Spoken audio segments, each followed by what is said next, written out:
instead of other tongue.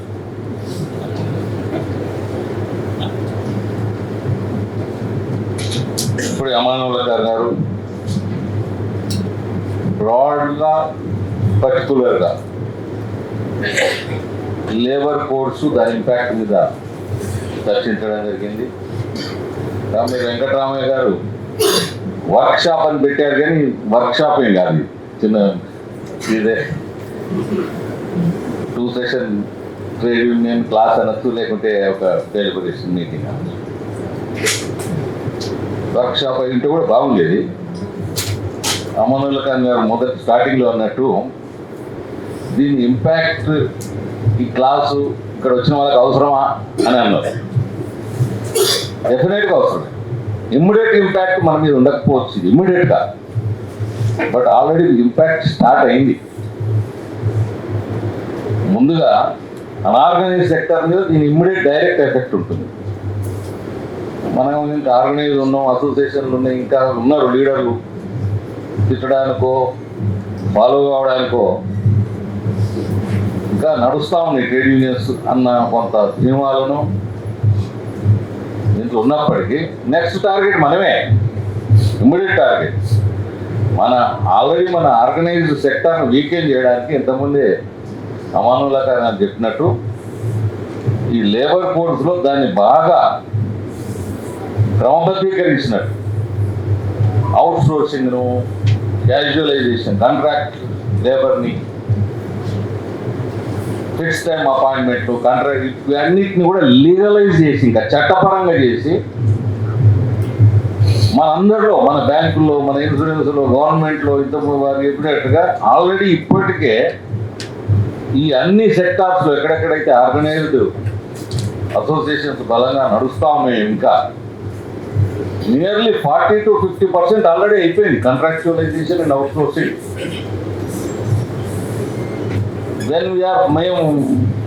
మనం regularise చేయాలి. మా దగ్గర డైలీ వేజెస్ ఉన్నారు, 22,000 మంది డైలీ వేజెస్ ఉన్నారు, 23,000 ఉన్నారని ఫైట్ చేస్తుంటాం ఆర్ఆర్బీ ఎంప్లాయీస్. రకరకాల 8 హైకోర్ట్స్లో నడుస్తూ ఉన్నాయి కేసెస్, అనేక లేబర్ ట్రిబ్యునల్స్లో నడుస్తూ ఉన్నాయి మన కేసెస్ ఫర్ రెగ్యులరైజేషన్. ఒక పక్క గవర్నమెంట్ పాలసీ ఏమో ఉన్న మిగతా వాళ్ళని కూడా అందరినీ కూడా ఇర్రెగ్యులరైజ్ చేయాలని చెప్పి, అవుట్ సోర్స్ చేయాలని, కాంట్రాక్టులైజ్ చేయాలి, ఫిక్స్ టైం ఎంప్లాయ్మెంట్ చేయాలని. మనం దానికి పూర్తిగా వ్యతిరేకంగా, పూర్తి ప్రవాహానికి వ్యతిరేకంగా రెగ్యులరైజ్ చేయాలన్న డిమాండ్ని తీసుకొని ఇంకా ట్రేడ్ యూనియన్స్ ఉన్నాయి కాబట్టి, ఇంకా ట్రేడ్ యూనియన్ స్పృహ అందరిలో ఇంకా ఉంది. ఒక సోషల్ కాజ్ అనేది, ఒక కామన్ బాండేజ్, కామన్ కాజ్ అనేది ఇంకా ఉంది కాబట్టి అది చూసుకొని మనం వెళ్తా ఉన్నాం.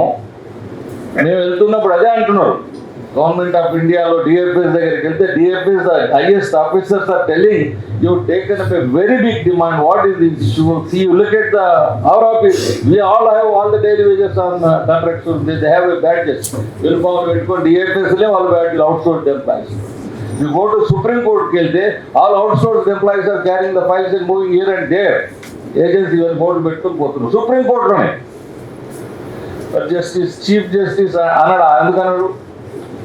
మొత్తం ఆయనే అక్కడనే స్టార్ట్ చేసి దాని దేశమంతా అదే న్యాయం అని చెప్తా ఉన్నప్పుడు ఇంట్లో ట్రేడ్ యూనియన్ పెట్టమని ఎట్లా చెప్తాడు ఆయన? ఇంట్లో ఎందుకు సంఘర్షణ జరగాలంటున్నాడు ఆయన? అసలు ట్రేడ్ యూనియన్సే దేశానికి విచ్ఛిన్నకరమైన సంస్థలు అని చెప్పన్నారని చెప్పారు ఇంగ్లీష్లో. అది అత్యున్నత న్యాయస్థానం యొక్క ప్రధాన న్యాయమూర్తి ఉద్దేశం అది. ఇంకా రకరకాలు వచ్చినాయి అనుకోండి, ఈ మధ్య కామెంట్స్ ఎన్నో రకరకాలు వచ్చినాయి కదా. ఇక పార్టీ పుట్టింది, ఆయన నోటి నుంచి వచ్చిన మాటతోనే పుట్టింది కదా బొద్దింకల పార్టీ, కాక్రోచ్ జనతా పార్టీ. మనందరినీ కాక్రోచెస్ అన్నాడు. ఎవరెవరైతే న్యాయం కోసం మాట్లాడతారో, అవినీతి గురించి మాట్లాడతారో, విద్యా వ్యవస్థలో ఒకట, లేకుంటే ఉద్యోగాల కోసం జరుగుతున్న పరీక్షల్లో ఒకట అవకతవకలు మాట్లాడతారో, ఇవన్నీ కాక్రోచెస్ అన్నట్టు. సోషల్ మీడియాలో ఏమైనా రాస్తారో దాన్ని వ్యతిరేకిస్తే, నిన్న మొన్ననే very recent thing, NALSAR law university in Hyderabad, వాళ్ళందరూ స్టూడెంట్స్ కూడా, all the students boldly the cockroach Janata party ఒక గొప్ప వెల్కమింగ్ విషయం ఏంటంటే అందరికి ఒక ధైర్యం, given us an inspiration, motivation.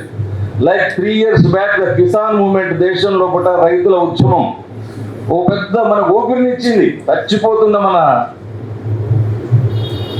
మన యొక్క ఒక పోరాట పటిమకు మళ్ళా కాస్త ఊపిరినిచ్చింది. ఎస్, ఇంత పెద్ద స్ట్రాంగ్ నియంతృత్వపు ప్రభుత్వాన్నైనా ఎదిరించి మెడలు వంచొచ్చు.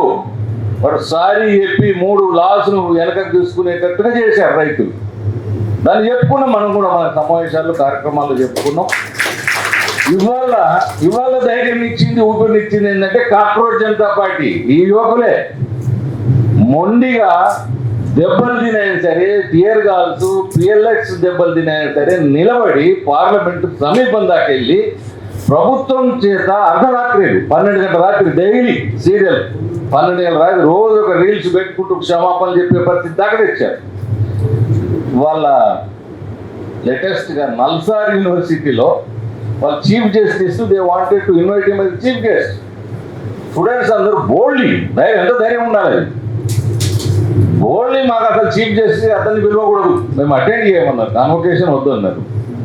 పెద్ద ఉద్యమం మొదలుపెట్టారు వాళ్ళు. 2 రోజులు, 3 రోజులు, 4 రోజులు. దాని మీద bar council of India Madan Kumar Mishra ఓ BJP MP bar council chairman ఎట్లున్నాడు అర్థమే కాదు కదా. స్వోమోటో పెద్ద సర్కులర్ జారీ చేసి ఆ బ్యాచ్ మొత్తానికి ఆందోళన చేసారు కాదు, ఆ బ్యాచ్ మొత్తం 2026 బీఎస్సీ ఎల్ఎల్బి చేస్తున్న బ్యాచ్ మొత్తానికి భారతదేశంలో ఏ కోర్టులో కూడా బార్ కౌన్సిల్లో రిజిస్ట్రేషన్ చేయకూడదు, వాళ్ళకి ఆర్గ్యూ చేసి హక్కే ఇవ్వకూడదు అని. ఇటువంటివి విప్లవాలకు దారితీస్తాయి, అక్కడ తిరుగుబాటులకు దారితీస్తాయి. ఒక పిల్లినైనా సరే ఓ మూలకేసి బంధిస్తే తిరగబడుతుంది, మనిషినైనా చంపేస్తుంది. వాళ్ళు భయపడలేదు. Yes, we stand for that అన్నారు. విత్ ఇన్ 24 అవర్స్ లోపలనే మళ్ళీ దాన్ని విడ్రా చేసుకున్నాడు అతను. అది మనం చూపెట్టినటువంటి వాళ్ళు భయపడలేదు. పోతే మా డిగ్రీలు 3 సంవత్సరాలు 4 సంవత్సరాలు చదివిన డిగ్రీలు లేదంటున్నారు, మేము ఆర్గ్యూ చేద్దంటున్నారు కదా, అయినా పర్వాలేదు, అపోజ్ దట్. చీఫ్ జస్టిస్ ఇక్కడ రావడానికి లేదన్నారు. చీఫ్ జస్టిస్ స్వయంగా మనసు మార్చుకొని నేను విద్యార్థుల మధ్య యుద్ధం ఉన్నట్టు మీరు ఎందుకు వస్తున్నారు బార్ కౌన్సిల్ ఆక్షేపించారు, ఇది మా ఇద్దరి మధ్య యుద్ధం అన్నాడు. మరి అంటే ఆయన ఎందుకు యుద్ధంలో రావాలి? మళ్ళీ తెల్లారి మళ్ళీ మార్చుకొని అర్ధరాత్రి రీల్స్ లాగానే ఈయన రీల్ పెట్టి లేదు స్టూడెంట్స్ చాలా మంచి పని చేస్తున్నారు, వాళ్ళలో కూడా తెలియగల ఉన్నారు, వాళ్ళకి కొన్ని బాధ్యత కూడా గుర్తు చేస్తున్నారు, అంతకుమించి ఏం లేదు, చాలా బాగా చేస్తున్నారు అని చెప్పాల్సిన పరిస్థితి తెచ్చారు కదా. అది మనకు ఇన్స్పిరేషన్ కావాలి. సో గట్టిగా నిలబడితే మనం కూడా పోతే పోయిన ఉద్యోగాలు అంటే అన్ని సాధించుకోగలుగుతామండి. Middle class of the country, దేశంలో ఇవాళ 145 కోట్ల జనాభాలో ఒక 30-32 కోట్ల మంది మిడిల్ క్లాస్ ఏదైతే తయారు చేసిందో ఈ 80 సంవత్సరాల స్వాతంత్రం, నిన్న 88th ఇండిపెండెన్స్ చేసుకున్నాం కదా, వీళ్ళే ఈ దేశాన్ని పట్టిన దరిద్రం అంటున్నాడు ఎముడు మిడిల్ క్లాస్ని. మనం వాటి ముందుకు పోము, వెనక ఊగిసలాటలు ఉంటాం. మనకు కొన్ని బంధాలు ఏర్పడ్డాయి, అనుబంధాలు ఏర్పడ్డాయి. ఇప్పుడే మావాడు ఒకటి చెప్తున్నాడు, 1,10,00,000 హౌసింగ్ లోన్ ఇచ్చింది మనకు. అది ఎన్నడికి రాలండి, అది ఫ్లాట్ కొన్నాడు మావాడు తమ్ముడు ఏడున్నాడు. అది ఎప్పుడు రాలేదు తమ్ముడు అంటే 70 ఏళ్ళ దాకా ఉంది సార్. ఇప్పుడు నువ్వు వచ్చే వరకు ఉరి పెట్టినట్టే కదగా. ఇప్పుడు వచ్చి మొదలుకుంటావు, ధైర్యం చేస్తామా? ఒక ఎక్స్ప్లెనేషన్ వస్తేనే గదగదలు వాడిపోతున్నాం మనం.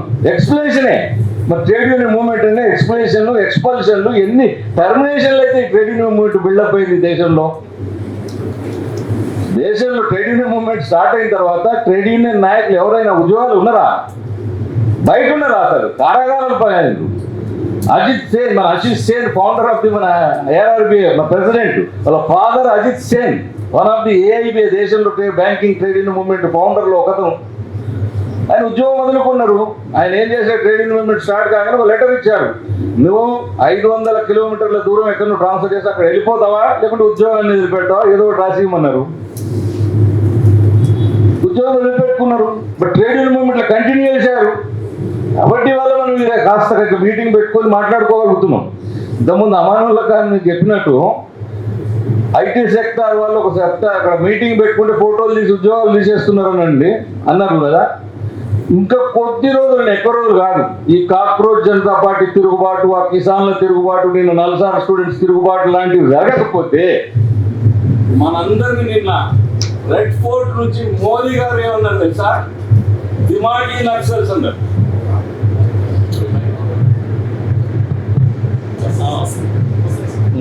పట్టణం.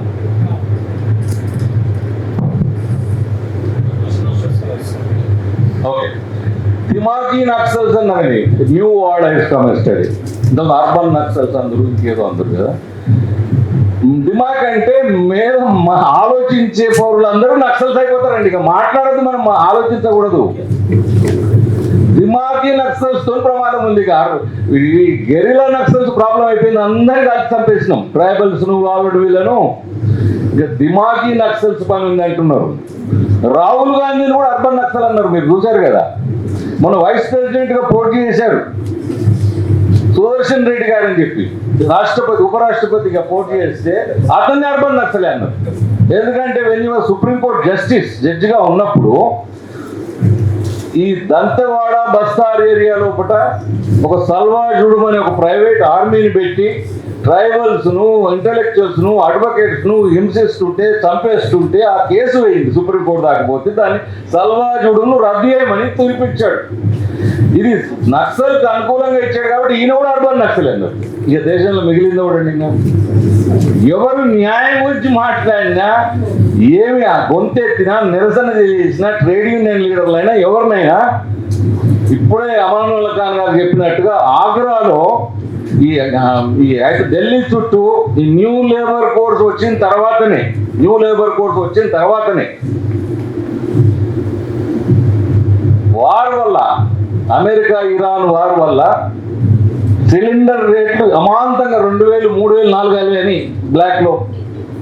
ఈ డొమెస్టిక్ దొరకవు. మన మోడీ గారు ముసలామెను చూపెడతారని చెప్పాడు కదా. ముసలామెను చూపెడతారు కానీ అది గ్యాసే లేదు. కమర్షియల్ గ్యాసులు 4000 సిలిండర్ 3000 పెట్టి వీళ్ళు కొనుక్కోవడానికి వాళ్ళకి ఎంత ఇస్తున్నారు, వేతనాలు ఎంత ఉన్నాయి వాళ్ళందరికీ కూడా. ఇండస్ట్రియల్ వర్కర్స్ ఫరీదాబాద్, నోయిడా అందరిలో కూడా యావరేజ్ 13,000, 14,000, 15,000. ఓ చిన్న రూమ్ తీసుకుంటారు వాళ్ళు. దాంట్లో 6, 7, 8 మంది ఉండి ఇక్కడ మా దగ్గర బొల్లారు, పాషమల్లారు దగ్గర పోతే కూడా అదే పరిస్థితి. వాళ్ళకు కూడా వాళ్ళ శాలరీస్ 15,000, 16,000, 11, 12 గంటలు తీసుకుంటున్నారు పని ఆల్రెడీ. ఏమి లేబర్ కోడ్స్ రాకముందే. లేబర్ కోడ్స్ ఇప్పుడు ఇంకా వాళ్ళకి ఇంకా మరింత బలాన్ని ఇస్తున్నాయి. వాళ్ళ యాజమాన్యాలందరికీ కూడా చట్టపరం చేస్తున్నాయి, వాళ్ళు న్యాయం చేస్తున్నాయి. వాళ్ళు అక్కడ ఒకేసారి 4,000, 3,000 సిలిండర్లు అంటే సిలిండర్లతోనే స్టార్ట్ అయింది. మేము ఎట్లా బతకాలి? రూమ్ కిరాయి మినిమం 3-4,000, 4-5 కలిసి ఉన్నా కూడా 3-4,000 ఇదైతే పప్పు ఏంటి, ఉప్పు ఏంటి, మేము ఎట్లా బతకాలి అని చెప్పి రోడ్ల మీదకి వచ్చింది. వాళ్ళు యూనియన్స్ సపోర్ట్ చేసినాయి. పెద్ద ఆందోళన జరిగింది. మనం ఎంతమంది అబ్జర్వ్ చేసాము. ఈ మీడియా కవర్ చేయదు. ఈ గోధి మీడియా అంటారు కదా, మీడియాలో ఎక్కడ కూడా కనబడదు. బట్ పెద్ద ఎత్తున ఆందోళన చేస్తే చాలా మందిని లాఠీ చార్జ్ చేసి, అరెస్టులు చేసి, ఉద్యోగాల నుంచి తీసేసి, మన వీరు చెప్పినట్టుగా కొందరి మీద మావోయిస్ట్ కేసులు పెట్టారు. They are under jail, still in the jail. వారికి మావోయిస్ట్ లింకులు ఉన్నాయి, పాకిస్తాన్ లింకులు, చైనా లింకులు, లేకపోతే సోరస్ వాడు ఉన్నాడు. ఈ 4 పేర్లు చెప్తారండి. మనకు కూడా అన్ని లింకులు అవే మనకు అంట కడతారు రేపటి రోజు. వాళ్ళకు వస్తున్నాయి మనకు సంబంధం లేదు అనుకోకూడదు. మనం 80 ఏళ్ళ స్వాతంత్రాన్ని జరుపుకొని జై జై అని తిరగడం కాదు. ఈ స్వాతంత్రం దేనికోసం వచ్చింది అసలు? ఈ వద్దు, విదేశీ పాలన వద్దు, విదేశీ విత్తనం, మన డబ్బులు వద్దు, వాటిని అధికారం వద్దు అని చెప్పి తిరుగుబాటు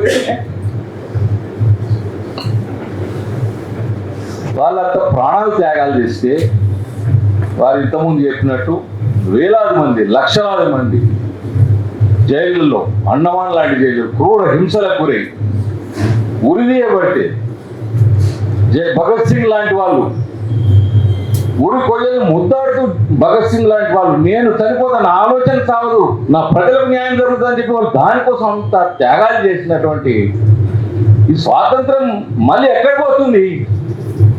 మళ్ళీ మొత్తం ఇంతమంది వారు చెప్పినట్టుగా మళ్ళీ చెప్పడం కాదు, మొత్తం విదేశీ వాళ్ళకు వాళ్ళ దావసోం అనే పరిస్థితి. వాళ్ళ ట్రంప్ కూర్చోమంటే కూర్చోవాలి, మనందరం లేవమంటే లేవాలి. నువ్వు ట్రంప్కు లొంగిపోయినావు, నువ్వు ఆదాని అంబానికి అమ్ముడు పోయినావు అంటే నువ్వు ఒక అర్బన్ నక్సల్ అయిపోతావు. Simple formula. వాళ్ళ దేశంలో ఈ న్యూ లేబర్ కోడ్స్ అనేవి ఇమ్మీడియట్ ఇంపాక్ట్, దాని ఇంపాక్ట్ ఆల్రెడీ రాకముందే చాలా స్టార్ట్ అయిపోయింది. కాంట్రాక్చువలైజేషన్ స్టార్ట్ అయిపోయింది ఆల్రెడీ. ఫిక్స్డ్ ఇన్కమ్ చెప్పాడు. ఆర్మీ, లేవీ లాంటి అక్కడ ఎయిర్ ఫోర్స్ నుంచి స్టార్ట్ అయ్యింది కాంట్రాక్ట్ 4 ఏళ్ళు. బ్యాంకుల్లో కూడా apprentice appointments 11 months appointment start అయిపోయినాయి. గ్రామీణ బ్యాంకులో మొదలుపెట్టాడు వాడు. బరోడా ఉత్తరప్రదేశ్ గ్రామీణ బ్యాంకులో 300 మంది అప్రెంటిస్లు, 11,000 శాలరీ. మనం నోయిడా, ఫరీదాబాద్, పాషమల్ మాట్లాడుతున్నాం కదా, దానికోసం నోటిఫికేషన్ ఇచ్చాడు. 11,000 వేతనము, 11,000 వేతనము, సమ్ 1000 వేకెన్సీస్ నోటిఫికేషన్ ఇస్తే 20,000 మంది అప్లై చేశారు ఉత్తరప్రదేశ్లో ఈ 11,000 వేతనాన్ని కూడా. పరీక్ష పెట్టాడు, సెలెక్ట్ చేశాడు. మనకు తెలిసే నాటికే, దాని విషయం తెలిసే నాటికే పరీక్ష కూడా అయిపోయింది. పెద్ద ఎత్తున ఆందోళన చేశాం. అయ్యా బాబు, మీరు ఏం చేస్తున్నావు? మీరు ఉత్తరప్రదేశ్ కాంగ్రెస్ మేల్కోనండి, ఎదిరించాలి. ఇది ఇక్కడితో ఎండు కాదు, మొత్తం గ్రామీణ బ్యాంకుల్లో దరిద్రం చుట్టుకుంటుంది వైరస్. ఇది అసలు రెగ్యులర్ ఎంప్లాయ్మెంట్ విరోధం. వాళ్ళు మన వాళ్ళు ఏంటంటే ఎంప్లాయ్మెంట్ ఏదో 10 వస్తారు కదా, 1000 మంది వస్తే కాస్త వర్క్ లోడ్ తగ్గుతుంది అనుకుంటున్నారు వీళ్ళు.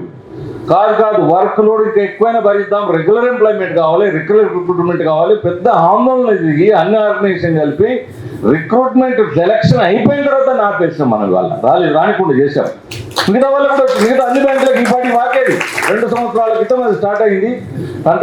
అప్రెంటిస్ అపాయింట్మెంట్ అది స్టార్ట్ అయింది ఆల్రెడీ. అక్కడ స్టేట్ బ్యాంకులో, మిగతా బ్యాంకులో ఆల్రెడీ, బ్యాంక్ ఆఫ్ బరోడా లోపల మెనీ ప్లేసెస్లో అప్రెంటిస్ అపాయింట్మెంట్ స్టార్ట్ అయిపోయింది. చాలా సంబంధించినటువంటి వర్క్స్ ను వాళ్ళు అవుట్ సోర్స్ చేస్తున్నారు. ఇప్పుడు ఆల్ బ్యాంక్స్ లో 50% ఆఫ్ ది ఎంప్లాయీస్, మనం కనబడుతున్న ఫిగర్ కాదు, కనబడుతున్న ఫిగర్ ఇవాళ 7 లక్షల చిల్లర కనబడుతున్నారు ఎంప్లాయీస్. ఎంత ఉండాలి ఇవాళ? యాక్చువల్గా 1990లోనే దేశంలో ఉన్నటువంటి మొత్తం బ్యాంకింగ్ సెక్టార్ ఎంప్లాయీస్ 10 లక్షల మంది ఉన్నారు. 10 లక్షలు. ఇవాళ ఆఫ్టర్ 30 years ఇంత డైవర్సిఫికేషన్ పోర్ట్ఫోలియో జరిగి, ఇంత బ్రాంచ్ ఎక్స్పాన్షన్ జరిగి, ఇంత వ్యాపార వృద్ధి జరిగిన తర్వాత తగ్గుతాయి. 3 లక్షల మంది ఎంప్లాయీ దగ్గర బ్యాంకింగ్ సెక్టార్లో. అంటే అదర్ సైడ్ కాంట్రాక్చువలైజేషన్, అవుట్ సోర్సింగ్ అంత జరిగింది, అంత ఎత్తున జరిగింది ఆల్రెడీ.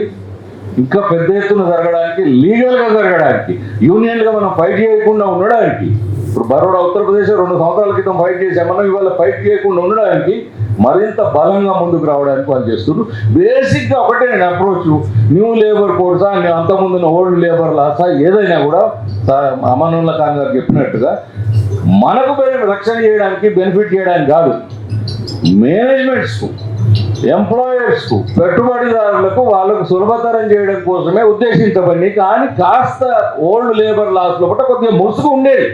కొంత మనకు రక్షణ ఇచ్చినట్టు, కొంత ఉపాధి మనకు కొంత ఉదాహరణగా ఉన్నట్టు, మనకు కొంత రక్షణ, మన ప్రొటెక్షన్ రైట్స్ ఉన్నట్టుగా, హక్కులు ఉన్నట్టుగా కనబడేదాన్ని కూడా ముసుగును తొలగించే విధంగా న్యూ లేబర్ కోడ్స్ ఉన్నాయి.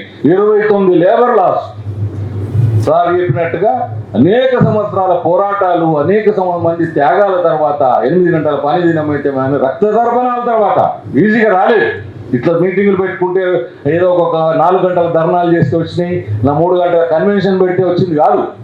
రోడ్ల మీద దిగి బుల్లెట్లకు ఎదురొడ్డి ప్రాణాలు అర్పించి సాధించుకున్నటువంటి వాటిని వాళ్ళు ఒక్క పెన్ను, ఒక్క చట్టం, దీని సవరణతోని 29, దాంట్లో ఒకటి ఏదైతే ఉందో ఇండస్ట్రియల్ డిస్ప్యూట్ యాక్ట్ 80వ సంవత్సరం నిన్న జరుపుకున్నాం కదా, స్వాతంత్రం కరెక్ట్గా 80 ఏళ్ళు ముగిసింది, దాన్ని ఫినిష్ అయిపోయింది. 1947 ఐడి యాక్ట్ను 226 మళ్ళీ ఇండిపెండెన్స్ వచ్చిందంటే దాన్ని ఫినిష్. అట్లా అన్నిటినీ, ట్రేడ్ యూనియన్ యాక్ట్ మొదలుపెట్టే, మినిమం వేజెస్ యాక్ట్ అయినా, PF act, gratuity act, all these అన్నిటినీ ఆ 4 ఇండస్ట్రియల్ రిలేషన్ కోడ్ అన్నారు. ఇండస్ట్రియల్ రిలేషన్ కోడ్ అంటే మేనేజ్మెంట్స్కు వాళ్ళకి అనుకూలంగా ఇచ్చింది. Ease of doing, ease of compliance management ఉంటుంది. అంటే వాళ్ళకి పేర్కొన్న ఆబ్జెక్టివ్లు ఒకటి management side, employer side, capitalist side ease of compliance. ఇంతకుముందే తెలియజేసినట్టుగా 20 మంది లోపల ఉంటే అవసరం లేదంటే 99.9% దేశంలో ఉన్నటువంటి రిజిస్టర్డ్ అసోసియేషన్ ఇండస్ట్రీస్ లో కూడా, ఫర్మ్స్ లో కూడా అవసరమే లేదు. వాడు లేబర్ రావాల్సిన అవసరం లేదు. ఇన్స్పెక్టర్స్ వద్దు. ఇన్స్పెక్టర్స్ ఎంప్లాయర్స్ కు, మేనేజ్మెంట్ కు ఎటువంటి అదుపు లేనటువంటి ఫ్రీడమ్, వాళ్ళకి ఫ్రీడమ్, మనకు కాదు ఫ్రీడమ్. 300 మంది వరకు వాళ్ళు ఎప్పుడైనా సరే రిట్రెంచ్, 300 మంది లోపల ఉన్న ఉద్యోగాలు ఉన్న వాళ్ళ చోట ఎప్పుడైనా సరే తీసేయచ్చు, మూసేయచ్చు అని సర్వ అధికారాలు ఉంటాయి. ఫైర్, క్యారెట్ అండ్ స్టిక్ అన్నట్టుగా వారి ఇష్టారాజ్యంగా ఇంకెక్కువ అధికారాలు వాళ్ళకి ఇచ్చారు. ఎప్పుడైనా సరే ఏ బడ్జెట్ వచ్చినప్పుడైనా, ఏ ఒక న్యూ పాలసీ గవర్నమెంట్ అనౌన్స్ చేయగానే ఫిక్కీయో లేక ట్యాక్సీఓ వీళ్ళు వస్తారు కూర్చుంటారు, సిఐఏ కూర్చొని హర్షం ప్రకటిస్తారు అంటే ఇమ్మీడియట్గా మనం అనుకోవాలి దీంట్లో మోసం ఉంది. దేశ సామాన్య ప్రజానికానికి, కార్మికులకు కానీ, ఉద్యోగులకు కానీ మోసం ఉందని గుర్తించాలి. వాళ్ళు విమర్శించినప్పుడు ఆహా దాంట్లో ఒక్కో పైసలన్నా మనకు బెనిఫిట్ ఉందనుకోవాలి. అందరూ కూడా దాన్ని హర్షం ప్రకటించే పదంగా ఇవాళ న్యూ లేబర్ కోడ్స్ 29 చట్టాలను, ఆ పేరు ముసుగు బాగుంది, సెక్యూరిటీ కోడ్ అన్నారు. అట్లాగే హెల్త్, ఇంత ముసారి చెప్పినట్టు హెల్త్ అంటే హెల్త్ మొత్తం తీసేయడం, మనకు టైమింగ్ రక్షణ కూడా వేయడం, ఆడవాళ్ళు కూడా వాడు పర్మిట్ చేసేది రాత్రి పని చేయడానికి, వాడు పర్మిట్ చేస్తూ మేనేజ్మెంట్ ఎటువంటి రక్షణ హెల్త్ ప్రొటెక్షన్ లేకుండా ఏమైనా వాడుకోండి ఎక్కడైనా చేసుకోండి అని చెప్పేసి. సో అట్లా పేర్లు ఆ రకంగా పెట్టినప్పటికీ కూడా మొత్తంగా అవే 29 చట్టాలు ఇంకా బాగా వాటిని ఆర్గనైజ్డ్ రూపంలో మేనేజ్మెంట్ ఫేవర్ చేయడానికి తీసుకొచ్చినటువంటి ఈ న్యూ లేబర్ కోడ్స్ లోపల మనకు డెఫినెట్గా ఇప్పటికే ఆల్రెడీ మనం ఫేసింగ్ దాట్, మనకు already issued strike registration notice లోపల కన్సలేషన్స్ అన్ని కూడా ఇప్పుడు ఏం జరుగుతున్నాయి మనకు under 62 of Indian regulation industrial relation code 2020 అని కూడా పేరు మీద నడుస్తున్నాయి, ఆల్రెడీ మొదలైనవి. ఐఆర్ కోడ్ మనకు స్ట్రైక్ ప్రతిబంధకాలు కల్పించిందని సార్ చెప్పారు. కంపల్సరీ నోటీస్ ఇవ్వాలి, 15 days నోటీస్. ఆ 15 రోజుల లోపల కన్సిలేషన్ స్టార్ట్ అయితే ఇంకా స్ట్రైక్ చేయడానికి లేదు. Once seized in the cancellation meeting పోతే స్ట్రైక్ చేయడానికి లేదు. అది కన్సిలేషన్ నడుస్తూనే ఉంటుంది 2 సంవత్సరాలు 3 సంవత్సరాలు అన్నట్టుగా. అప్పటికి అసలు ఏం డిమాండ్తో మనం హెజిటేషన్ పైన కూడా మర్చిపోతాం, మెంబర్స్ మర్చిపోతారు, మనం మర్చిపోతాం. అది ఫైన్ నాయకుడు వెళ్తే దానికోసం అది చావాలి.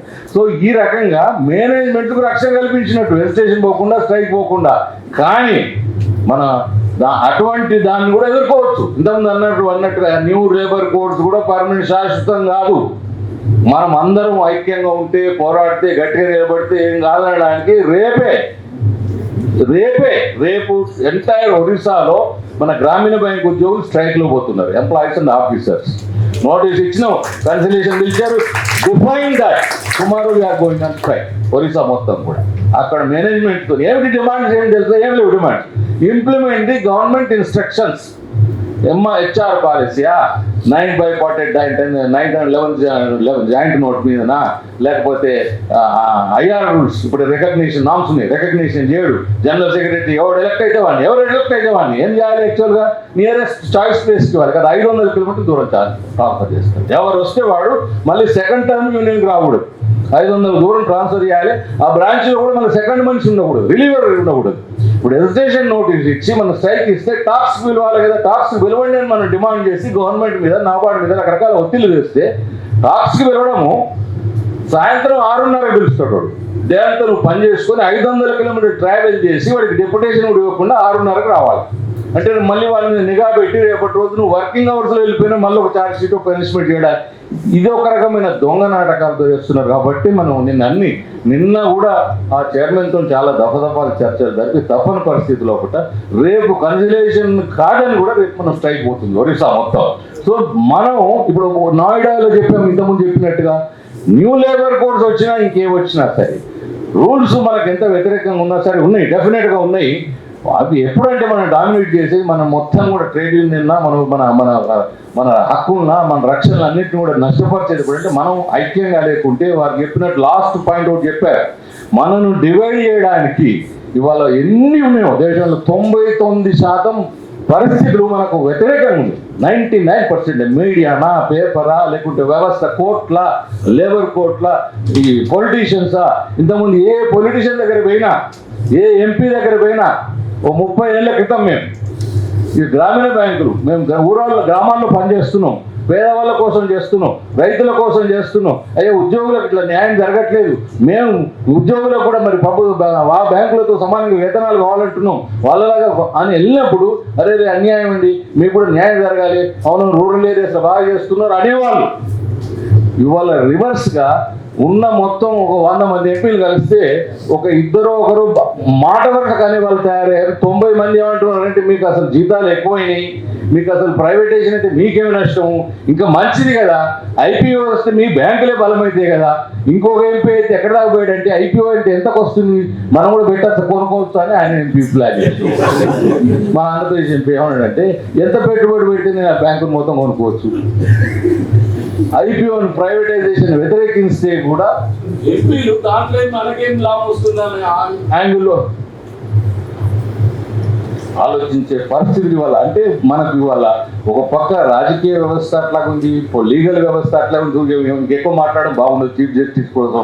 మనం ఏమంటే ప్రతిదానికి ఆర్ఆర్బీస్లో కూడా అయితే ఫైట్ చేస్తాం, కోర్టుకి వెళ్ళాం. మనం తెచ్చుకుని ఈక్వల్ పేపర్, ఈక్వల్ రైట్ కానీ, లేకుంటే పెన్షన్ కానీ, ఇవన్నీ ఏవైతే సాధించుకుని ఇప్పటిదాకా కూడా 45 ఏళ్ళ నుంచి regularisation. We also achieved regulation in some packets here and there in 4 or 5 banks. అది గొప్ప. ఈ కాలంలో ఈ పరిస్థితుల్లో కూడా దేశంలో రెగ్యులరైజేషన్ 10 మంది తెచ్చుకుంటే కూడా ఒక విప్లవం లాంటిదే. గ్రామీణ బ్యాంకులు ఏ బ్యాంకులో లేని విధంగా మన గ్రామీణ బ్యాంకుల్లో కనీసం ఒక దేశంలో ఒక 600-700 మంది రెగ్యులైజ్ చేసుకోగలిగినట్టు great miracle, ray of hope. దేశం అంతా కూడా 22,000 మంది దాంతోనే చూస్తూ ఉన్నారు.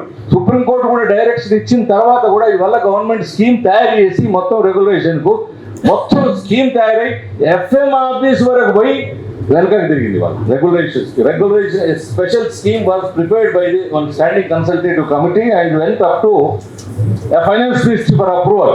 Last month it is sent back after 1 year of exercise. అది వెనకకు వచ్చేసింది. ఏం లేదు, దానికి కారణము రీజన్ ఏం లేదు. వాళ్ళు ఏమంటున్నారంటే ఇది ఒక్క చోట ఇస్తే మిగతా అన్ని మినిస్ట్రీలు, అన్ని విభాగాల్లో కూడా మాకు ప్రమాదం ఉంది కాబట్టి ఏం రీజన్ లేదు. మీకు కోర్టులు ఉన్నాయి, ఇవి ఉన్నాయి, అన్ని వచ్చినాయి, స్కీమ్ అంతా ఉంది, కానీ మేము అది ఇవ్వము, మేము ఇవ్వడానికి లేదు. మీకు ఎక్కడికక్కడ పోరాటం చేసుకొని కోర్టు తెచ్చుకొని ఏమైనా చేసుకోండి, కానీ గవర్నమెంట్ నుంచి ఇవ్వం. గవర్నమెంట్ నుంచి ఒక మినిస్ట్రీలో ఇస్తే అన్ని మినిస్ట్రీల్లో అన్ని సమస్య వస్తుంది కాబట్టి, ఉత్పన్నం అవుతుంది కాబట్టి దాంట్లో దూరం తలపెట్టమని చెప్తుంది. అంటే ఇవాళ ఈ అన్ని వ్యవస్థలు వ్యతిరేకంగా ఉన్నాయి కాబట్టి వారు చెప్పినట్టుగానే మళ్ళీ మనం డివిజివ్, మనకు వ్యతిరేకంగా ఉన్న పరిస్థితుల్లో కూడా మనం ఐక్యంగా ఉండాలి. మనం ఐక్యంగా ఉండి మనం అన్ని రకాలటువంటి ఈ చిన్న భేదాభిప్రాయాలకు పైకి వచ్చి మనం కలిసి పోరాడితే ఇది కూడా న్యూ లేబర్ కోర్ట్స్లో పక్కకు తోయచ్చు. ఇవాళ ఈ కాక్రోచ్ జనతా మళ్ళీ అక్కడికి ఎందుకు వస్తున్నామంటే అది ఆ యువకులు చూపెట్టిన తెగింపు రావాలి. ఆ తెగింపు, ఆ ఐక్యత అవన్నీ వచ్చినప్పుడు గట్టిగా డెఫినెట్గా మనం నిలబడినప్పుడు ఇది చేయగలుగుతాం. మన దీని మీద ఇంకా చర్చ జరగాల్సిన అవసరం ఉంది. ఇంతకుముందు వారు స్టార్టింగ్ నుండి చెప్పినట్టుగా ఈ ఒక్క పూట మీటింగ్తో ఇది పోయేది కాదు. మనం గత 2-3 సంవత్సరాల నుంచి కూడా మనందరం కూడా ఈ న్యూ లేబర్ కోడ్స్ అగెయిన్స్ట్గా అనేకమైనటువంటి సమ్మెలు చేసినాం, ధర్నాలు చేసినాం, మనం పాల్గొంటున్నాం మనం యాంత్రికంగా. కానీ దాన్ని అర్థం చేసుకొని భవిష్యత్తులో దానివల్ల జరగబోయేటువంటి నష్టాలు మొత్తం పబ్లిక్ సెక్టార్ని మూసేయాలనుకుంటున్నారు వాళ్ళు. బ్యాంకింగ్ను మూసేయాలనుకుంటున్నారు, మొత్తం ప్రైవేట్ కప్పచెప్పాలనుకుంటున్నారు, ఇన్సూరెన్స్ను ప్రైవేట్ కప్పచెప్పాలనుకుంటున్నారు. లెక్కలు గణాంకాలన్నీ కూడా వారు చక్కగా వివరించారు. నిజానికి ఎంత వచ్చింది మనకు. వీళ్ళు ఈ రకంగా డిజిన్వెస్ట్మెంట్ అన్నారు, ఎఫ్డిఐ అన్నారు, ఏ పేరు మీద పెట్టినా ఫారెన్ ఇన్వెస్ట్మెంట్ ఎంత వస్తుంది, అసలు ఎంత పోతుంది. ఇవాళ లిబరలైజ్ రెమిటెన్స్ స్కీమ్ కిందనా, లేకుంటే ఇన్వెస్ట్మెంట్ బయట పోయి అది పెద్ద ఎత్తున పోతుంది బయటకు. వాళ్ళ 1,75,000 కోట్ల రూపాయలు, 1,75,000, 1,75,00,000 వరకు LRS స్కీమ్ కింద పంపించుకోవచ్చు ఎవరైనా సరే. ఇండస్ట్రియలిస్ట్ల పేరు మీద బయట పోతుంది. లెక్క లేనటువంటి సార్ చెప్పినట్టుగా గత సంవత్సరం మొత్తం కలిపి వచ్చింది 30 బిలియన్ అని చెప్పారు నెట్. మరి అట్లాంటిది పోతున్నది ఎంత? ఈ రకంగా ఇండివిజువల్ ఇన్వెస్టర్స్ నుంచి విపరీతంగా మన దేశంలోని సంపదని ఎవరైనా సరే గ్రామాల్లో కాస్త డబ్బుల పైన పక్క టౌన్కి వచ్చేవాళ్ళు, టౌన్ సిటీకి వచ్చేవాళ్ళు కదా. ఇవాళ డెవలప్ అవుతున్న వాళ్ళందరూ కూడా ఒక మినిస్ట్రీ ఎంకరేజ్ చేస్తుంది. మనకి ఆంధ్రప్రదేశ్లో మంత్రి అయితే పొద్దున్న లేచి ఇదే చెప్తున్నాడు, మీకు ఎడ్యుకేషన్ ఇచ్చి ఫారిన్ ఉద్యోగాలు ఇప్పిస్తా, ఫారిన్ లాంగ్వేజ్ నేర్చుకోండి, దానికి 10 లక్షల లోన్లు ఇస్తా, 20 వెళ్ళిపోమంటున్నాం. మనం నేలో వలసను అరికట్టాల్సింది పోయి, వాళ్ళని వాడుకోవాల్సింది పోయి, ఇక్కడ ఎంప్లాయ్మెంట్ క్రియేట్ చేయాల్సింది పోయి, సంవత్సరానికి ఒక తెలంగాణ రాష్ట్రంలో 1,00,000 మంది వస్తున్నారట. ఎడ్యుకేటెడ్ గ్రాడ్యుయేట్, ఇంజనీర్లా, మెడిసిన్, రకరకాల గ్రాడ్యుయేషన్ల పేరు. దేశం మొత్తం మీద నెలకు ఒక 10 లక్షల మంది అన్ఎంప్లాయ్మెంట్కి యాడ్ అవుతా ఉన్నారు. ఎడ్యుకేషన్ పెరిగింది, బట్ ఎంప్లాయ్మెంట్ క్రియేట్ చేయట్లేదు. ఎంప్లాయ్మెంట్ క్రియేట్ చేయకుండా వాళ్ళని వదిలిపెడితే ఏం జరుగుతుందో మనం చూసాము. ఒక 15,000 మంది పోలీస్ కానిస్టేబుల్స్ ఉద్యోగం ఉత్తరప్రదేశ్లో వాళ్ళు నోటిఫికేషన్ ఇస్తే, మహారాష్ట్రలో ఇచ్చారు 20,000, 21,000 మంది, 20 లక్షల మంది. ఒక ఉద్యోగానికి ఒక 1,000 మంది పోటీ పడే వాళ్ళు ఎవరు? దాని క్వాలిఫికేషన్ 10th ఇంటర్ ఉంది. Graduates, post graduates and PhDs పోయే పరిస్థితి కనబడుతుంది దేశంలో. వాళ్ళు unemployment it's such an high stage. And వాళ్ళు ఏదో అనుకోకుండా జరగట్లేదు, క్యాపిటలిజానికి the main fuel is the unemployment. ఎంత అన్ఎంప్లాయ్మెంట్ అంత ఉంటే క్యాపిటలిస్ట్లకు అంత మంచిదని ఫ్యూయల్ ఆహారం. 10,000 దొరుకుతాం మనం, 10,000 ఉద్యోగం చేస్తామంటాం కదా. సార్ చెప్పినట్టుగా బ్యాంకుల ముందు ధర్నాలు మన ముందు కూడా చేపిస్తారు. మన ముందు కూడా వీళ్ళు 1,00,000 ఎందుకు ఉద్యోగం, మేము లక్షలు 10 మంది వచ్చి పెట్టుకుని అంటుంటారు అప్పుడప్పుడు మన చైర్మన్ జనరల్ మేనేజర్ కూడా. అసలు వాడు కూడా అవసరం లేదు, వాడిని కూడా తీసేది 10,000 చైర్మన్ పెట్టుకోవచ్చు మనం. గవర్నమెంట్ లెవెల్లో వాళ్ళు అనేవాళ్ళు అంటుంటే గవర్నమెంట్ సెంట్రల్ గవర్నమెంట్లో జాయింట్ సెక్రటరీస్ కూడా ఇప్పుడు కాంట్రాక్చువల్ ఎంప్లాయ్మెంట్ చేస్తున్నారు. జాయింట్ సెక్రటరీ లెవెల్ మనని అంటుండేవాళ్ళు.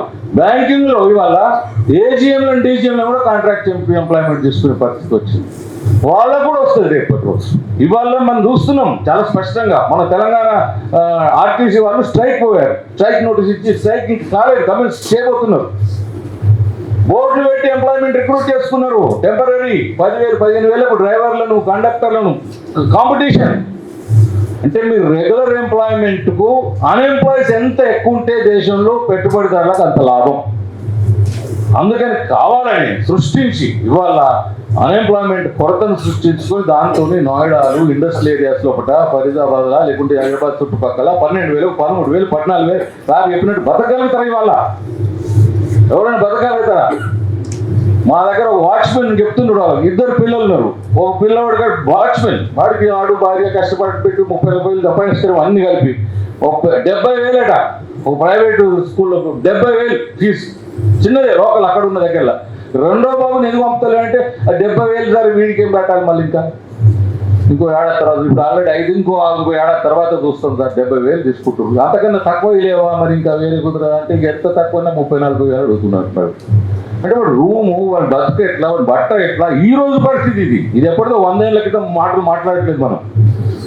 అంత భయంకరంగా మన చుట్టూ పరిస్థితులు కనబడుతుంటే లేబర్ కోడ్స్ అనేవి కానీ లేబర్ లాస్ కానీ ఈ దేశం 80 ఏళ్ళ స్వాతంత్రం కానీ ఆ ప్రజానికానికి ఉపయోగపడాలి, వాళ్ళకు బెనిఫిట్స్ పోవాలి, డిస్ట్రిబ్యూషన్ జరగాలి. రాజ్యాంగం గురించి సార్ చాలా చెప్పారు. వెల్ఫేర్ మన వెల్ఫేర్ స్టేట్, వెల్ఫేర్ కాన్స్టిట్యూషన్, అందరికీ ఆ డెవలప్మెంట్ ఫలాలు. జీడిపిలు పెరిగి నేను ప్రపంచంలో ఉన్న 3rd పొజిషన్కి వచ్చిన, 4th పిల్లలకి వచ్చిన, ఇన్ని ట్రిలియన్లు అన్ని ట్రిలియన్లు నాకు అవసరం లేదు, ట్రిలియన్లే అవసరం లేదు. నాకు 500 రూపాయలు బతుకుదేరు ఇవ్వమని చెప్పి అడుగుతున్నాం, డిస్ట్రిబ్యూషన్ చేయమంటున్నాం. ఎక్కడో 600వ స్థానంలో ఉన్న ఆదాని వాళ్ళ ప్రపంచంలో 10 లోపలికి ఎట్లా వస్తాడు? 10 ఏళ్లలో ఎంతమందిని దోపిడీ చేసి ఎన్ని రక్తాలు తాగితే ఎంత చెమటని వాడు దోచుకుంటే ఆ పొజిషన్ పోయిండు. ఆ పొజిషన్ పోవడానికి వీళ్ళు ఎంత ఊడిగలు చేసి ఉంటారు, చేయకుండా ఈ ప్రభుత్వాలు నడుస్తున్నాయి. వాళ్ళు ఎందుకు భయపడుతున్నారు? ట్రంప్ వాడు ఆపండి అంటే ఆపాలి. వాడు ఇరాన్ నుంచి మనకు మిత్రుడు, వాడు 3,000 ఏళ్ల నుంచి వాడు మిత్రుడు. మనకు 10 రూపాయలు ఇస్తున్న గ్యాస్ పెట్రోల్ను మానుకోమంటే మానుకోవాలి, రష్యా నుంచి పెట్రోల్ మానుకోమంటే మానుకోవాలి. నీకు వెన్నుముక లేదా? మనకి మనం వాడి మీద వాడి దాసోమా దేనికి? ఒకటే ఒక కారణం, అంబానీని ఆదాయాన్ని కాపాడుకోవడానికి. వాడిని నిన్న కాక మొన్న కోర్టు కేసులు రద్దు చేసింది అమెరికాలో కూడా. ఆదాని కోర్టు కేసు ఏది ఎట్లా జరిగింది? అది యాదృశ్యం కాదు, చాలా స్పష్టంగా దానికి లొంగుబడి మన సిగ్గు వదిలి పాకిస్తాన్తో వాడు నేనే ఆపేసినాను వాడు అంటాడు. వీడు నేను 54 ఇంచులు 56 ఇంచులు వీడు అంటాడు. నేనే స్టార్ట్ చేసిన వాడు 50 సార్లు అంటుంటే కనీసం ఖండించడానికి ప్రైవేటు ఒక ప్రెస్ మీట్ పెట్టేయడానికి కూడా దమ్ము లేదు. 12 ఏళ్ళలో ఒక ప్రెస్ మీట్ పెట్టిన వాడు మనకు ఒక దౌర్భాగ్యంగా దేశాన్ని నడిపిస్తూ స్పష్టంగా కనబడుతుంది. వాళ్ళ దేశంలో పట్ల అత్యధిక ద్రవ్యోల్బణం ఉంది, అత్యధికమైన అన్ఎంప్లాయ్మెంట్ రేట్ ఉంది, ఇండస్ట్రియల్ రేట్ పడిపోయింది. అన్నిటిని కవర్ చేస్తూ మసిపూసి మారేడుకాయలతో, రంగురంగుల బట్టలతో, రంగురంగుల రుమాలతో, మాటలతో మనం మోసం చేస్తున్నాం. మనకి వల్ల దేశం లోపల ఒక భ్రమంలో పెట్టి మనందరినీ ఒక జాతి, మతం, కులం భ్రమంలో పెట్టి డివైడ్ చేసి చాలా స్పష్టంగా ప్యూర్లీ ఈ బాని మీదనే రాజకీయం చేస్తున్నాం. తిండి కావాలి, ఉద్యోగం కావాలి, వీళ్ళకి ఎంప్లాయ్మెంట్కి ఇల్లు కావాలి, ఇది కాదు పాయింట్. ఇవ్వాలి మనకు అన్ని గుళ్ళు, మసీదులు, చర్చులు లేకుంటే ఇటువంటి డైవర్షన్ పాలిటిక్స్తోని ఇది మనం గ్రహించి, ఇది ఎవరు గ్రహించాలి? మిడిల్ క్లాస్ గ్రహించాలి. మనం 32 కోట్ల మందిని ఓటు బ్యాంక్గా తయారు చేసుకుంటాడు. ఈ 32 కోట్ల లోపలనే నిన్న వచ్చింది తిరుగుబాటు మిడిల్ క్లాస్ వాళ్ళంతా కాక్రోచ్ జనతా పార్టీ, వాళ్ళంతా staunch supporters of BJP, staunch supporters వాళ్ళ పేరెంట్స్. కానీ వాళ్ళ పిల్లల్ని వాళ్ళు కొడుతుంటే, రక్తాలు కారుతుంటే వాడు బీజేపీ అంటాడా? అనడు. ఈ మార్పును భయపడే వాళ్ళు ఇవాళ క్షమించమని అర్ధరాత్రి రీల్స్ అర్ధరాత్రి పెట్టి చేస్తూ ఉన్నారు. మనం అక్కడికి ఎదగాలి. మనందరం కూడా బ్యాంక్ ఎంప్లాయీస్ కూడా బాగా మాట్లాడుతున్నాం, మీటింగ్లు పెడుతున్నాం, ధర్నాలు చేస్తున్నాం, జీతాలు కావాలి, ప్రమోషన్లు కావాలి, రెగ్యులేషన్ కావాలి. కానీ అక్కడ వచ్చి గ్రూపులలో ఇక్కడ పోయిన తర్వాత మళ్ళా కులందో మతందో తీసుకొచ్చి దాన్ని పెట్టి బీజేపీ మోడీ మాత్రం ఏమనద్దు, వాడు నీ బట్టలు దోసుకున్న పర్వాలేదు, నీ వీపంతా పగలగొట్టే పర్వాలేదు, కానీ అది మనం అక్కడే మనం అర్థం చేసుకొని ఈ వేరే డిఫరెన్షియేషన్ వెరీ క్లియర్. రాజకీయాలు మన భవిష్యత్తు మన అన్ని కూడా ఒకదానికొకటి ముడిపడి ఉన్నాయి కాబట్టి మనం అది అర్థం చేసుకుంటే న్యూ లేబర్ కోడ్స్ అయినా ఏదైనా కూడా మనం ఎదుర్కోగలుగుతాం. ఐక్యంగా ఉండాలి. ట్రేడ్ యూనియన్ మూవ్మెంట్ ఆర్ఆర్బీస్ వరకు ప్రస్తుతానికి దేశంలో ఒక మనం ఇంకా ఒక ఆశా కిరణం లాగా ఉన్నాం. మన మిత్రులందరూ కూడా అర్థం చేసుకోవాల్సింది ఇక్కడ ఉన్నారు ఆర్ఆర్బీ వాళ్ళు కాంపిటేట్ కాబట్టి మనం పోరాడుతున్నాం. మనం రిక్రూట్మెంట్ కోసం పోరాడుతున్నాం. వాణిజ్య బ్యాంకులో రిక్రూట్మెంట్ పడిపోయిందన్నాం, మన దగ్గర పడిపోయినాయి. అదే 30 ఏళ్లలో 70,000 నుంచి వాళ్ళ 96,000 తీసుకొచ్చినా అది సరిపోదు. ఇంకా 50,000 వేకెన్సీస్ కావాలని మనం పోరాటం చేస్తుంది. 50,000 వేకెన్సీస్ భర్తీ చేయాలని చెప్పి, రెగ్యులరైజేషన్ చేయాలని మనం పోరాటం చేస్తుంది. పూర్తి సమానత్వం రావాలని చెప్పి పోరాటం చేస్తుంది.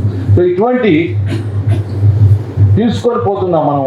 తప్పకుండా మనలో కూడా డెఫినెట్గా ప్రతి చోట ఉంటారు, ప్రతి బ్యాంకులో ప్రతి ఆర్గనైజేషన్లో ఒక 5-6 పెసిమిస్టులు ఉంటారు, డివిజనిస్టులు ఉంటారు, వాళ్ళు ఏదో రకమైనటువంటి డైవర్సిటీస్టులు ఉంటారు, ఏదో వేరే వెస్టెడ్ ఇంట్రెస్ట్లు ఉన్న వాళ్ళు ఉంటారు, డిస్టర్బ్ చేసే వాళ్ళు ఉంటారు. ఇవాళనే మనకు తెలిసింది కమర్షియల్ బ్యాంకుల్లో ఇవాళ 5 డే బ్యాంకింగ్ కావాలని చెప్పి పోరాటం జరుగుతుంది. ఇక్కడ లేబర్ కోడ్లను 12 గంటలు ఏం చేపించుకునే అధికారం ఏమంటున్నారు. మనం వర్క్ లైఫ్ బ్యాలెన్స్ అంటున్నాం. వాడు వర్క్ లైఫ్ బ్యాలెన్స్ కాదు, అసలు మొత్తం 24 hours చేయాలని వాళ్ళు చెప్తున్నారు. సండేలు వద్దంటున్నారు. సార్ చెప్పినట్టుగా 72 గంటలు చేయమని ఒకతనంటే 100 గంటలు చేయాలని ఒకరంటున్నారు. కార్పొరేట్స్ అంటే వాళ్ళకి ఎందుకు వెకేషన్ సండే అని పేరు మీద అవసరం లేదు. మీకు అందరికీ తెలిసే ఉంటుంది. నాకు కూడా చాలా మంది మీకు కూడా కార్పొరేట్ మిత్రులు ఉంటారు. పర్టికులర్ లిమిటెడ్ కంపెనీలు కార్పొరేట్ కంపెనీ వాళ్ళు ఉంటారు కదా. మరి సండే లేదు, మండే లేదు, రోజు హాలిడే. మరి రోజు 12 గంటలు కూర్చొని చేస్తున్న వాడు కింద అందరూ ఉంటారు. ఫైనాన్షియల్ ఎక్స్పర్ట్స్ ఉంటారు, మేనేజ్మెంట్ ఎక్స్పర్ట్స్ ఉంటారు. వీడు 2 గంట పనిచేస్తే ఎక్కువ. వీడు సంవత్సరానికి 4 సార్లు ఎల్టీసీ పోతాడు, విదేశాలకు పోతారు, కంపెనీ ఖర్చులే. దేశంలో వెళ్తుంటారు 15 రోజులు భార్య. నువ్వు వెళ్ళగలుగుతావు ఒక ఎనీ వర్కింగ్ క్లాస్ మ్యాన్? 4 సంవత్సరాలకు ఒకసారి 10 రోజులు పోవాలంటే ఎల్టీసీ ఎంత కష్టం మనకు. వాడు 72 గంటలు చేయమని చెప్తున్నాడు. ఎందుకు? వాని లాభాలు ఇంకా పెంచుకోవడానికి. సార్ చెప్పినట్టు వాడు 50 కోట్ల జీతం ఇంక 30 కోట్లు చేసుకోవాలని చెప్పి. అట్లా ఈ చాలా మనం అర్థం చేసుకోవాలి లోతుగా. 72 గంటలు కాదు, మనం మొత్తం 24 గంటలు పనిచేయడానికి సిద్ధం. మొత్తంగా దీనిలో వచ్చేటువంటి లాభాల దీని ప్రయోజనాలు మొత్తం సమస్త జాతికి పోయినప్పుడు అన్నిటికీ మనం సిద్ధంగా ఉంటాం. కానీ కేవలం కార్పొరేట్ల బొక్కసాలు నింపడానికి, లేకుంటే దేశంలో మన ఇన్కమ్ ట్యాక్స్ల పేరు మీద మనం వాళ్ళ కట్టి ఆ ఇన్కమ్ ట్యాక్స్లు ఎక్కడ పోతున్నాయి అవన్నీ. మళ్ళీ ఇంతకుముందు అవన్నీ లెక్కలు చెప్పారు సార్. సంవత్సరానికి ప్రతి సంవత్సరం బడ్జెట్లో కూడా 3 నుంచి 5 లక్షలు కేవలం కంపెనీల ఇన్సెంటివ్స్ కింద పోతున్నాయి. బట్ ఏమో ఇన్సెంటివ్ ప్రమోషన్ ఇన్సెంటివ్స్ అంటారు. అలా భూములు ఫ్రీకి ఇస్తారు, నీళ్లు ఫ్రీకి ఇస్తారు. చంద్రబాబు నాయుడు నేను 22,000 కోట్లు సాధించిన విశాఖపట్నం ఏదో అన్నాడు, గూగుల్లా ఏదో సెంటర్. దానికి 10 ఏళ్ళ వరకు నీళ్లు ఫ్రీ, కరెంటు ఫ్రీ, భూమి 50 రూపాయలకి ఎకరం ఇస్తావు, ట్యాక్సులు రద్దు చేస్తావు. నువ్వు 22 కోట్లు 22 ఎప్పుడు పెట్టాడు వాడు?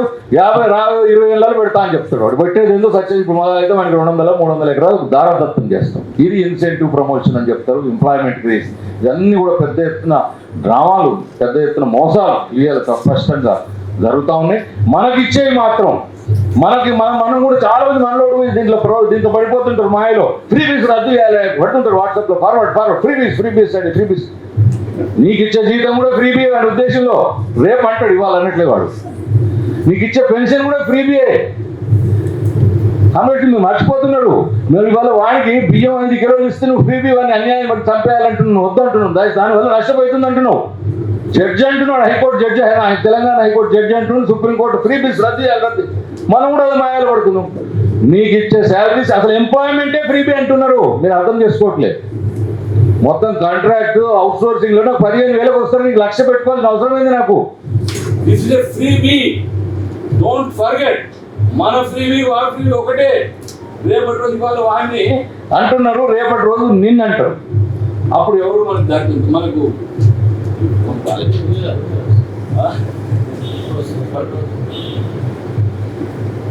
అది అర్థం చేసుకోవాలి.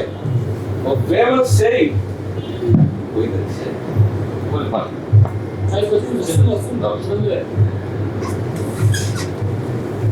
హిట్లరు అప్పుడు ఆ రోజుల్లో హిట్లర్ చంపేప్పుడు వాడు ఫస్ట్ వచ్చినప్పుడు జ్యూస్ దగ్గరికి వచ్చాడు. మన జ్యూస్ దగ్గర చంపుకున్నాను. ట్రేడ్ యూనియన్స్ కమ్యూనిస్టుల దగ్గరికి వచ్చాడు. నేను కమ్యూనిస్టుగా చంపుకొని ట్రేడ్ యూనియన్స్ దగ్గరికి వచ్చాడు, చంపాడు. లాస్ట్ నా దగ్గరికి వచ్చాడు, నన్ను సపోర్ట్ చేయడానికి ఎవరు లేరు. ఆ పరిస్థితి రాకుండా వాడు జైలు గోడల మీద రాసుకున్నాడు. వాడు ఆ ఇంగ్లీష్ ఫేమస్ సెయింగ్, పగడండి నేను నెపోలియన్. అట్లా మన పరిస్థితి కూడా అదే స్ట్రాటజీ, హిట్లర్ స్ట్రాటజీ, ముసోలిన్ స్ట్రాటజీతోనే పోతుంది ఇండియా పాలన మొత్తం. ఈ వీళ్ళ వెనకాల ఎవరైతే ఒక ఆర్గనైజేషన్ ఉందో, ఆ పెద్ద సంస్థను స్థాపించిన వాళ్ళు ముసోలిని దగ్గరికి పోయి హిట్లర్ దగ్గరికి పోయి అక్కడ ఎట్లా నడుపుతున్నాడు వాడు అని చూసి వచ్చే ఇక్కడ దేశంలో స్టార్ట్ చేశారు సంస్థను. ఆ సంస్థ ఆధ్వర్యంలోనే ఇవాళ మనం దేశ పాలన జరుగుతుంది. చాలా చక్కగా పకడ్బందీగా ఒక 30-35 కోట్ల మంది ఒక మిడిల్ క్లాస్ వర్గాన్ని తయారు చేసి వాళ్ళను మభ్యలు పెట్టి మాయా ప్రపంచంలో పెట్టి వాళ్ళకు టీవీలు ఇచ్చి, వాళ్ళకి కన్జ్యూమర్స్ ఇచ్చి, వాళ్ళకి అప్రూపాలు చేసి, వాళ్ళకి ఇల్లు ఇచ్చి, కార్లు ఇచ్చి ఉన్న అటు కాకుండా ఇటు కాకుండా చేసే పరిస్థితి వాళ్ళే. ఇప్పుడు వాళ్ళకు ఒక పెద్ద గోడ, ఈ రక్షణ కవచం. ఈ దేశంలో మెజారిటీ ప్రజానికాన్ని నుంచి పాలకులకు రక్షిస్తున్న వాళ్ళుగా మనం గోడలు ఉన్నాం. ఆ గోడలు బద్దలు కొట్టాలి. శ్రీశ్రీ అన్నట్టు గోడలు కట్టడం కాదు, గోడలు గోలగొడతాం. ఆలజడి మా జీవితం, ఆందోళన మా ఊపిరి అన్నారు. ఆ రకంగా మనం ముందుకు పోయి వీటిని న్యూ లేబర్ కోర్ట్ని ఎదుర్కోవాలని